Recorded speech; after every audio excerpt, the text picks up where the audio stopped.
கனி செடி நீர் உம்மில் நிலைத்திருக்கும் கொடியாய் நாங்கள் படர்ந்தேலங்க. இயேசுவே, நீர் கனிதருகிற திராட்சை செடி என்று நாங்கள் நம்புகிறோம். உம்மில் நாங்கள் கனிதர வேண்டும் என்று பிரியப்படுகிறோம். அதற்கு இடைஞ்சலாய் ஒருவேளை நாங்கள் உலகத்தை நோக்கி எங்கள் கிளைகளை பரப்பிக் கொண்டிருந்தால் எங்கள் கிளைகளை நறுக்கி போடும். எங்களுக்குள்ளாக களைகள் காணப்படும் என்று சொன்னால் களைகளை பிடுங்கி போடும். கர்த்தனே, காத்து எங்களை சுத்திகரியும். நம்பிக்கையோடு சொல்லுவோமா? எல்லாரும் சேர்ந்து பாடுவோமா? கீழை நறுக்கி களை பிடுங்கி கர்த்தனே காத்தெம்மை சுத்தம் செய்வேன். கீழை நறுக்கி களை பிடுங்கி கர்த்தனே காத்தெம்மை சுத்தம் செய்வேன். உம் பாதம் பணிந்தேன் என்னாலோ துதியே உம்மை அன்றி யாரை பாடுவேன். இயேசையா, உந்தன் அன்பு உள்ளம் பொங்குதே. இயேசையா, உந்தன் அன்பு உள்ளம் பொங்குதே. வழுவாதபடி எங்களை காக்கிறவரே, தம்முடைய மகிமையுள்ள சிங்காசனத்தின் முன்பாக மிகுந்த சந்தோஷத்தோடு மாசற்றவர்களாய் எங்களை நிறுத்தப் போகிறவரே, தாம் ஒருவரே ஞானமுள்ளவராகிய கடவுளே, உமக்கே துதியும் கனமும் செலுத்தி இந்த ஜெப வேளையை ஏறெடுக்கிறோம். இயேசு கிறிஸ்துவின் நாமத்தில் ஜெபிக்கிறோம் நல்ல பிதாவே. ஆமேன், ஆமேன், ஆமேன். கிறிஸ்துவுக்குள் பிரியமானவர்களே,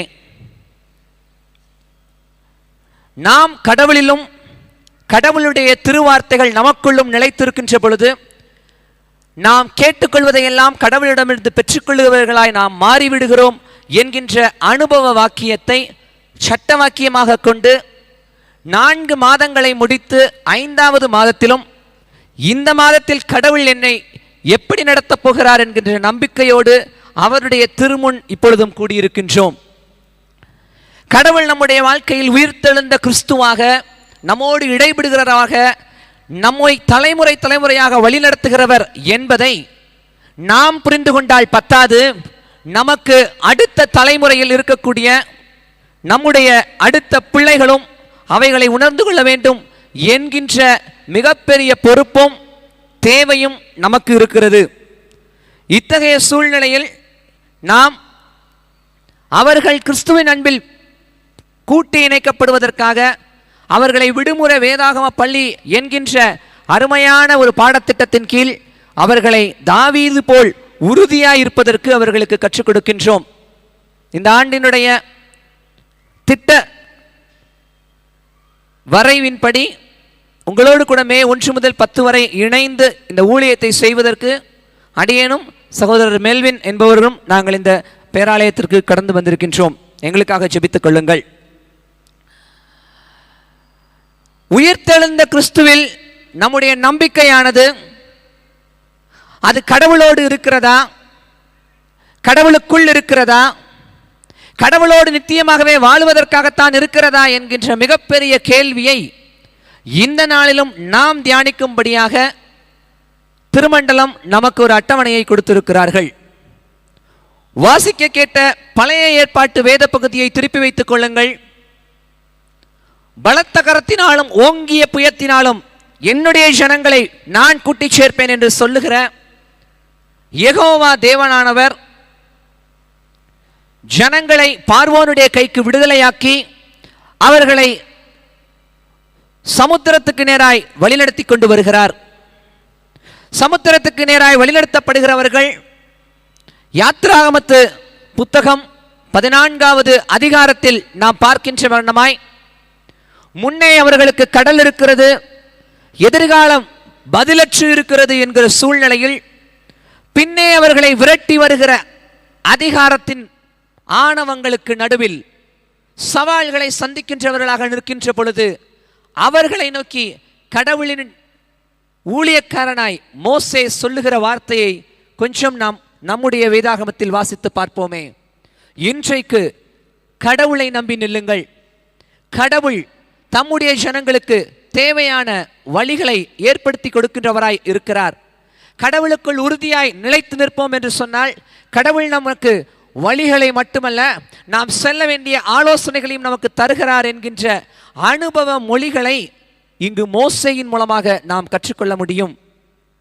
ஆண்டவர் மோசேயை பார்த்து, நீங்கள் எழுந்து புறப்பட்டு போங்கள், உங்களுக்காக நதியினுடைய நடுவில் பாதை உண்டாகும், நீங்கள் கடந்து போவீர்கள், இவர்களுடைய இருதயம் கடினமாயிருந்தாலும் நான் கர்த்தர் என்று மொத்த ஜனமும் அறிந்து கொள்வதற்கு உங்களுடைய நடவடிக்கைகள் அவசியம் என்பதை அவர் வலியுறுத்துகிறார்.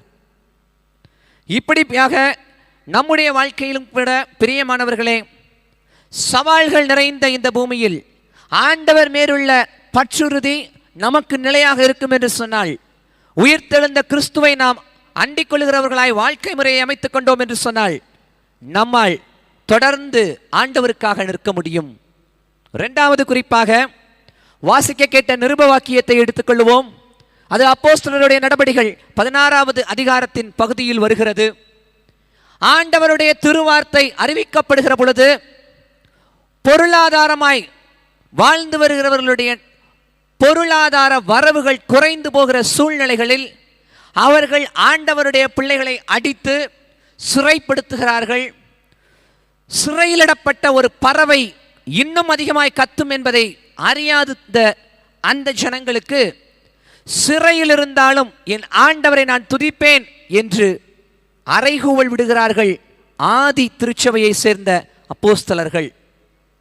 பவுலும் சீலாவும் சிறைச்சாலையிலே ஆண்டவரை துதித்து பாடுகிற பொழுது கடவுள் அங்கு அவர்களோடு இடைப்பட்டு அவர்களுடைய கட்டுக்களை எல்லாம் முறித்து போடுகிற விதமாய் பூமி எதிர்ச்சிகளை உண்டாக்குகிறவராய் இருக்கிறார். பிரியமானவர்களே, நம்முடைய வாழ்க்கையில் பாடுகள் வருகிற பொழுது, சவால்கள் வருகிற பொழுது இஸ்ரவேல் ஜனங்களைப் போல புலம்புகிறோமா அல்லது இந்த அப்போஸ்தலர்களைப் போல பாடுகிறோமா? நம்மில் காணப்பட வேண்டிய மிக முக்கியமான பண்பு எது என்பதை இந்த நாளின் திருமறை நம்மோடு கூட பேச விரும்புகிறது ஐயா. இந்த நாளின் திருமறை நம்மோடு கூட பேச விரும்புகிறது ஐயா. நான் ஆண்டவரை துதிக்கின்றவனாய் என்னுடைய பாடுகளின் மத்தியில் என்னுடைய கட்டுகள் எல்லாம் கலருகிற அனுபவத்தை பெற்றுக்கொள்ளுகிற பொழுது ரட்சிக்கப்படுவதற்கு என்ன செய்ய வேண்டும் என்றால் இயேசு கிறிஸ்துவை நம்ப வேண்டும் என்று சுவிசேஷம் அறிவிக்கிறவர்களாய் உங்களையும் என்னையும் மாற்றுவதற்கு ஆண்டவர் போதுமானவராய் இருக்கிறார் என்பதற்கு பவுலினுடைய வாழ்வு ஒரு சாட்சி. பவுலினுடைய வாழ்வு ஒரு சாட்சி. பாடுகள் வரலாம், துன்பங்கள் வரலாம், ஆனாலும் ஆண்டவருக்காக நிற்க பழக வேண்டியது ஒவ்வொரு மனிதனுடைய தேவை என்பதை நம்முடைய அடுத்த தலைமுறைகளுக்கு நாங்கள் சொல்லிக் கொடுக்கின்றோம். நம்முடைய அடுத்த தலைமுறைகளுக்கு நாங்கள் சொல்லிக் கொடுக்கின்றோம். எங்களுடைய விபிஎஸ் பிள்ளைகளுக்கு நாங்கள் சொல்லிக் கொடுக்கக்கூடிய பாடல்களில் ஒன்று இப்படியாக நம்மோடு கூட கொஞ்சம் பேசட்டுமே. இரு அவரின் பிள்ளையாக என்னை மாற்றினார், அன்பால் என்னை தேற்றினார், அவரின் பிள்ளையாக மாற்றினார், அன்பால் என்னை தேற்றினார். அதற்கு ஈடாய் நான் என்ன செய்ய போறேன் தெரியுமா? இறுதி வரை வாழ்ந்திடுவேன், இயேசுவுக்காய் என்றென்றும் ஜீவித்திடுவேன். இறுதி வரை வாழ்ந்திடுவேன், என் இயேசுவுக்காய் என்றென்றும் ஜீவித்திடுவேன். இயேசுவுக்காக ஜீவிப்பேன் நான், என்ன வந்தாலும் அஞ்சிடேனே நான், என் இயேசுவுக்காக ஜீவிப்பேன் நான். இதைத்தான் நம்முடைய அடுத்த தலைமுறைக்கு சொல்லிக் கொடுக்கிறோம் ஐயா. அதற்காகத்தான் இந்த ஊழியங்கள். இவைகளுக்காக ஜெபியுங்கள், இவைகளுக்காக உங்கள் பிள்ளைகளை அனுப்புங்கள், உங்கள் பிள்ளைகளை ஆலயத்திற்கு கொண்டு வாருங்கள், ஓய்வு நாள் பாடசாலைக்கு அழைத்து செல்லுங்கள், யூத் மீட்டிங்கில் கலந்து கொள்ள வையுங்கள், வேதபாட வகுப்புகளில் கலந்து கொள்ள வையுங்கள். நம்ம பிள்ளைக்கு மேக்ஸ் சரியா வரலன்னா டியூஷனுக்கு அனுப்புறோமே, பைபிள் வாசிக்க தெரியலன்னா என்னைக்காவது பைபிள் ஸ்டடிக்கு அனுப்பி இருக்கிறோமா? இந்த நாளிலும் ஆண்டவர் நம்முடைய இருதயத்தில் கேட்டுக்கொண்டே இருக்கக்கூடிய கேள்வி அல்லவா இது? நாம் ஆண்டவருக்குள் நிலைத்திருக்கின்றோம். நம்முடைய அடுத்த தலைமுறையினர் கிறிஸ்துவுக்குள்ளாக நிலைத்திருக்கிறார்களா? அந்த நம்பிக்கையின் நிச்சயம் நமக்கு இருக்கிறதா? அந்த நம்பிக்கையின் நிச்சயத்தை தான் நாங்கள் பிள்ளைகளுக்கு கடவுளுக்குள் உறுதியாயிருங்கள் என்று சொல்லுகிறோம் ஐயா. கடவுளுக்குள் உறுதியாய் இருப்பது என்பது மனதில் உறுதியாய், ஆண்டவருடைய கட்டளைகளில் உறுதியாய், செம்மையானவைகளை சிந்திக்கிறதில் உறுதியாய், நீதியுள்ளவைகளை நடப்பிப்பதில் உறுதியாய், மற்றவர்கள் மேல் இரக்கமுள்ளவர்களாய் இருப்பதில் உறுதியாய், வேதத்தின் மேல் நம்பிக்கை உள்ளதில் உறுதியாய், சூழ்நிலைகளால் அசைக்கப்படாததில் உறுதியாய், ஆண்டவருக்குள்ளாக மகிமையில் உறுதியாய், என்றென்றும் நித்தியத்தில் உறுதியாய் போய் சேருவோம் என்கின்ற நம்பிக்கையை பிள்ளைகளுடைய இருதயத்தில் விதைக்கின்றோம். பிரியமானவர்களே, நாம் வாசிக்க கேட்ட 3வது வேத பாடமும் நம்மிடத்தில் அதில் தான் சொல்லுகிறது. நம்முடைய வாழ்க்கையில் துதியும் சத்தமும் பவுலை போல கேட்கப்படும் என்று சொன்னால் நம்மையும் ஆண்டவர் தம்முடைய வசனத்தை சொல்லுகிறவர்களாக மாற்றுவார் என்பதில் எந்த ஒரு சந்தேகமும் இல்லை. இந்த ஆலயத்தில் பிறந்து இந்த ஆலயத்தினுடைய ஞாயிறு பள்ளியில் படித்து இங்கு இயேசுவை அறிந்து கொண்ட சிறுவன் என்கின்ற முறையில் சொல்லுகின்றேன். என்னுடைய ஞாயிறு பள்ளி ஆசிரியர்கள், இதே ஆலயத்தை சேர்ந்த என்னுடைய ஞாயிறு பள்ளி ஆசிரியர்கள் இயேசு என்று ஒருவர் இருக்கிறார் என்று எனக்கு சொல்லிக் கொடுத்தார்கள். எனக்கு முதல் ஞாயிறு பள்ளி ஆசிரியராக இருந்த திருமதி சுமதி இன்றைக்கு பள்ளி ஆசிரியராக இருக்கிறார்.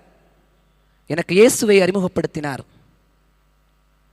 வேதத்தை எப்படி வாசிக்க வேண்டும், எப்படி தியானிக்க வேண்டும் என்று என்னுடைய 6ஆம் வகுப்பு ஞாயிறு பள்ளி ஆசிரியர் எனக்கு சொல்லிக் கொடுத்தார்.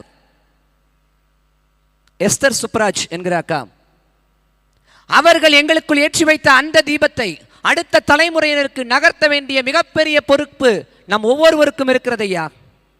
அதைத்தான் ஆண்டவர் தம்முடைய வசனங்களில் நம்மிடத்தில் சொல்லிக்கொண்டே இருக்கிறார். வாழ்க்கையில் வாழ்வதற்கு வழி இல்லை என்று எப்பொழுதெல்லாம் நினைக்கின்றோமோ அப்பொழுதெல்லாம் கடவுளின் வார்த்தை வருகிறது என்கின்ற மிகப்பெரிய உறுதியை பிள்ளைகளுக்கு நாங்கள் விதைத்துக் கொண்டு இருக்கிறோம். இப்படியாக வாசிக்க கேட்ட நற்செய்தி பாடத்துக்கு நம்மை திருப்பிக் கொள்ளுவோம். அது யோவான் எழுதின நற்செய்தியின் நூல் 14வது அதிகாரம். இந்த பூமியின் வாழ்க்கை என்பது நிலையற்றது. இந்த பூமியின் வாழ்க்கை நிலையற்றது. ஒரு நாள் வரும், மத்திய ஆகாயத்தில் ஆண்டவரை மீட்பதற்கு, ஆண்டவரை நாம் சந்திப்பதற்கு நாம் செல்ல போகிறோம். எக்கால துணிக்கும் பொழுது மேகங்கள் நடுவிலே ஆண்டவர் ராஜாதி ராஜாவாய் இந்த பூமியை நியாயம் தீர்க்க வருகிறார் என்கிற செய்தியை நம் பிள்ளைகளுக்கு சொல்லி இருக்கிறோமா? நம்முடைய பிள்ளைகளுக்கு இன்றைக்கு அந்த நிச்சயம் இருக்கிறதா? நம்முடைய பிள்ளைகளுக்கு நான் ஒரு நாள் ஆண்டவரை சந்திக்கப் போகிறேன் என்கிற நிச்சயம் இருக்கிறதா? கடவுளை நான் என்னுடைய மெய்ப்பராக வைத்திருப்பது எதற்காக தெரியுமா? ஏதோ அவர் எனக்கு சோறு போடுவார் என்பதற்காக அல்ல, என் ஆத்மாவை தேற்றுவார் என்பதற்காக அல்ல, தண்ணீர் உள்ள இடத்தில் என்னை கொண்டு போவார் என்பதற்காக அல்ல, மரண இருளில் போகும்போது எனக்கு தன்னம்பிக்கை தருவார் என்பதற்காக அல்ல, 4 பேருக்கு முன்னாடி எனக்கு ஒரு பார்ட்டி வச்சு என் தலையை எண்ணெயால் அபிஷேகம் பண்ணுவார் என்பதற்காக அல்ல. எதற்காக தெரியுமா? இந்த ஜீவனம் உள்ள நாள் மட்டும் கடவுள் தருகிற நன்மையும் கடவுளுடைய கிருபையும் என்னை தொடர்ந்து வந்து கொண்டிருப்பதற்கு கடவுளின் மெய்ப்பராக இருக்கிறார். ஒரு நாள் வரும் ஐயா, நான் கர்த்தருடைய வீட்டுக்கு போவேன். நான் கர்த்தருடைய வீட்டுக்கு போவேன்.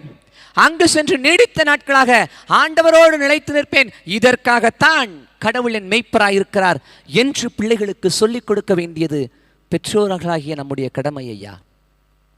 ஆண்டவர் மத்திய ஆகாயத்தில் நியாய சங்கத்தில் வந்து அமரும் பொழுது பெற்றோராகிய நம்மை பார்த்து, ஞான பெற்றோராகிய நம்மை பார்த்து, இதோ இந்த ஆல்டர் முன்னாடி நின்று இந்த பிள்ளையை உமக்காக வளர்ப்போம் என்று வாக்கு கொடுத்தீர்களே, அதற்கு கணக்கு கொடுங்கள் என்று கேட்டால் நாம் என்ன சொல்ல போகிறோம்? அதைத்தான் அந்த குழந்தைங்க அவங்களுடைய வீடியோவில் நம்மிடம் காட்டினார்கள்.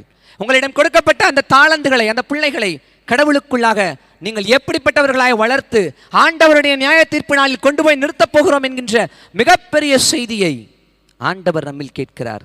அதற்கு தேவையானது என்ன தெரியுமா? உயிர்த்தெழுந்த கிறிஸ்துவின் மேல் நம்பிக்கையுடையவளாய் இருப்பது. சவால்களின் மத்தியில், பாடுகளின் மத்தியில், நிலையற்ற வாழ்வு நிலையின் மத்தியில் ஆண்டவரை உறுதியாய் பற்றி கொண்டு இயேசுவே கிறிஸ்து என்று பிரசங்கிக்கின்றவர்களாய், ஆண்டவரே வழி, மீட்புக்கு இதுவே வழி என்று சொல்லுகிறவர்களாய் எப்பொழுது நாம் மாறுகிறோமோ அப்பொழுது நாம் ஆண்டவருடைய பிரசன்னத்தை நம்முடைய வாழ்க்கையில் உணர்ந்து கொள்ள முடியும். எபிரேய பேராசிரியர் பாஸ்டர் டேவிஸ் அவர்களுடைய விளக்க உரையின்படி ஏலோஹிம் என்கின்ற பன்மையாக ஆண்டவர் இஸ்ரவேல் ஜனங்களோடு கூட வழிநடத்தப்பட்டார், அவர்களோடு நடந்து வந்தார் என்று நம்மால் பார்க்க முடிகிறது. ஆண்டவர் திருவார்த்தை கொடுத்தார், அவர்கள் புறப்பட்டு சொல்லுகிறார்கள். ஆண்டவருடைய தூதனானவராகிய கிறிஸ்து அவர்களுக்கு பின்னாக இருந்தவர்களை காக்கிறார். பரிசுத்த ஆவியானவருடைய பலத்தை பெற்றுக் கொண்டவர்களாய் மேக ஸ்தம்பத்தினுடைய வழிநடத்துதலின் அடிப்படையில் நடத்தப்படுகிற அதே அனுபவம் நமக்கும் வேண்டும் என்று சொன்னால் இன்றைக்கு ஒரு தீர்மானம் எடுப்போம். உயிர்த்தெழுந்த கிறிஸ்துவில் நான் நம்பிக்கையாய் இருப்பேன். உயிர்த்தெழுந்த கிறிஸ்துவில் நான் கொண்டிருக்கக்கூடிய அதே நம்பிக்கையை என் அடுத்த தலைமுறைக்கு கொடுப்பேன். எங்க தாத்தா எங்க அப்பாவுக்கு ஒரு வீடு கொடுத்தாரு வச்சுக்கிருவோம், உதாரணம் தான். எங்க அப்பா எனக்கு 2 வீடா கொடுத்தாரு. இப்ப நீங்க சொல்லுங்க, நான் என் மகனுக்கு எத்தனை வீடா கொடுக்கணும்னு நீங்க நினைக்கிறீங்க? 3, 4? சரி, நான் கேள்வியை மறுபடியும் கேட்கிறேன். எங்க தாத்தா 1/4 மணி நேரம் ஜெபம் பண்ணாரு,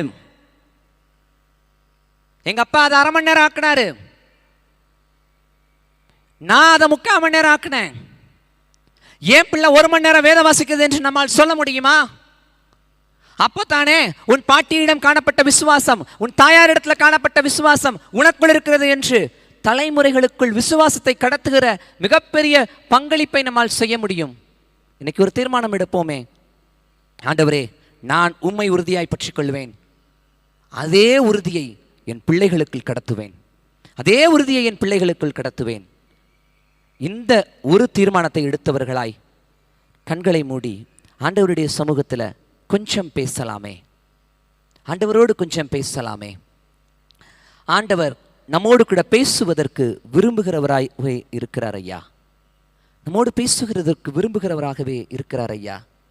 ஒருவேளை சொல்லுவோமா, இந்த அருளுரையினுடைய முடிவில் ஆண்டவருடைய திருப்பந்தியில் சேரப்போகிறோமே, புது எண்ணெயால் புது பலத்தால் என்னை நிரப்பும் ஆண்டவரே, அந்த உறுதிப்பாட்டை என் பிள்ளைகளுக்கு நான் சொல்லிக் கொடுக்க எனக்கு சொல்லித்தாரும் ஆண்டவரேன்னு கொஞ்சம் ஆண்டவரோடு பேச மாட்டீர்களா?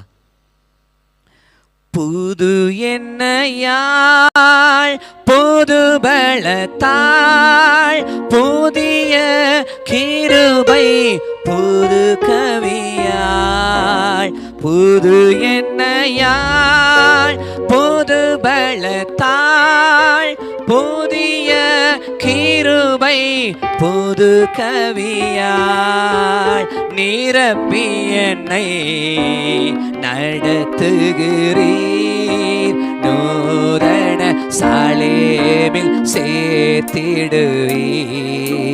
நிரப்பி என்னை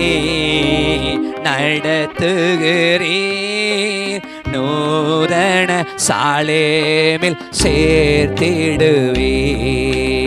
உம் பாதம் பணிந்தேன் என்னாலும் துதியே, உம்மை அன்றி யாரை பாடுவேன்?